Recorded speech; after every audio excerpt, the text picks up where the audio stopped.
It's the top of the line of the top of the line for Jeep. This ain't no CJ. Let's drive the 2014 Jeep Grand Cherokee Summit and check the tech.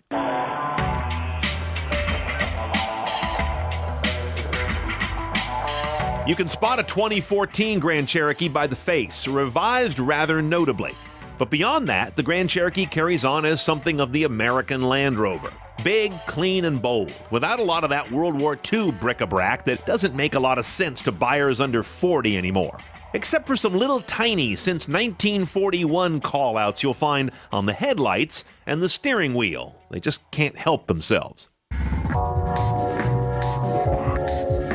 Now, right as you get inside this guy, you realize it's about as spacious as you thought it was going to be as you approached its bulkiness walking to it. Plenty of good headroom, and I'm not even nearly at the bottom of the seat travel.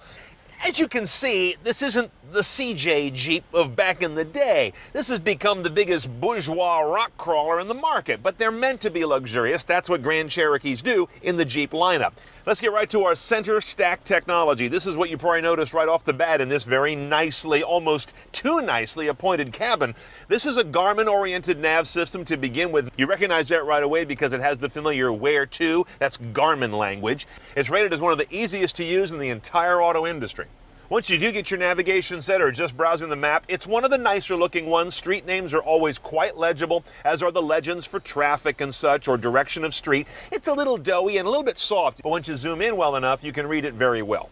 On to the media now. AM and FM radio both have HD radio, and it's well documented here. You've got an HD button indicator there on the right, and once you get into the FM HD, where you often will find secondary or even tertiary stations, it's very easy to bounce between them. You just hit next, and it goes from HD1 to HD2. Sirius XM, of course, satellite radio, standard on this car as well, does a really nice job of calling out that particular kind of media with good channel art, great meta tags, and they use all the real estate. I almost rarely see a station name or a title that has to rotate or go, piece by piece. Now, like old school thinking, they still put media under a separate bucket, and that's where you'll find your iPod connection.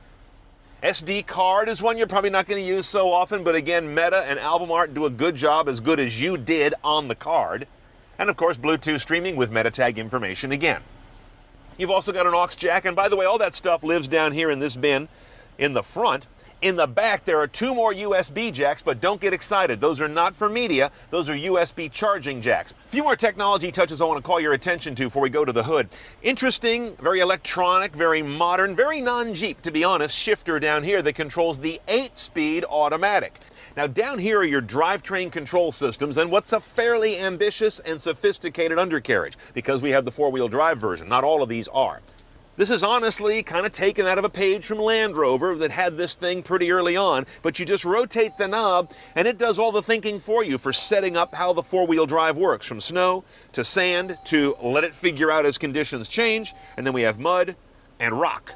You also see how the air suspension has different ride heights. You can invoke those if you want. In fact, the levels go from entry-exit, which the car only does when it's parked, to aero for being on the highway, to off-road 1 and off-road 2, high and higher. And then you can push it into four-wheel drive low right here. That, by the way, is even lower than it used to be on the Grand Cherokee. Now a 44-to-1 low range ratio. Super crawl on that guy. And you've also got descent control right here to get down a hill using its smarts and not your foot. Last bit of cool tech in this cabin is the center display on the instrument panel. Notice we've got a tach on the left, temp, and fuel gauges on the right. Those are all real gauges, mechanical, but in the middle there is an LCD, as is current fashion on higher trim cars.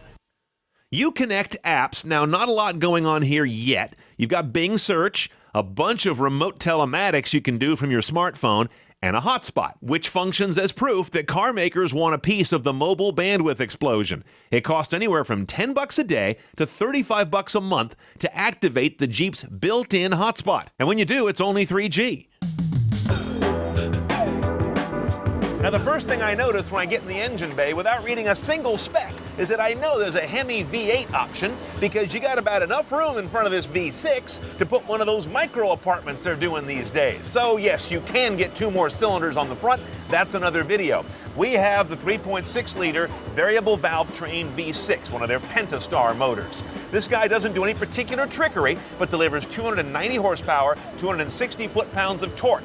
good enough to move this basically 5,000-pound vehicle up to 60 in about 7.5 seconds while delivering, not bad, 1724 mpg in 4x4 trim. What's also interesting to me is there's a turbo diesel option for the first time on this guy. It's an Italian motor sourced by, the parent company of Chrysler, Fiat, but it adds $5,000 to the sticker price. Even though it gets up to 30 on the highway, I couldn't earn that back in my lifetime. Now, around town, where you're going to spend 99% of your time in this Jeep, the driving it's a truck. You don't forget that. Between the kind of numb throttle response, the bouncy-jouncy ride, and the thing you don't find anymore on a lot of vehicles, which is high-profile tires, relatively so, this is like driving one of those foam pillows. Power is great. This is a really nice V6 engine, and it comes on really well, but it's blanketed in a bunch of other BS that just tends to mute its responses. Sport mode does wonders to cure a lot of that, but it's actually too high-strung for most drivers to use every day. It holds the gear a really long time, and it's going to piss you off because it's just too much noise and too much whirring going on unless you're really into it, and then the suspension lets you down, so there's no happy medium in this thing.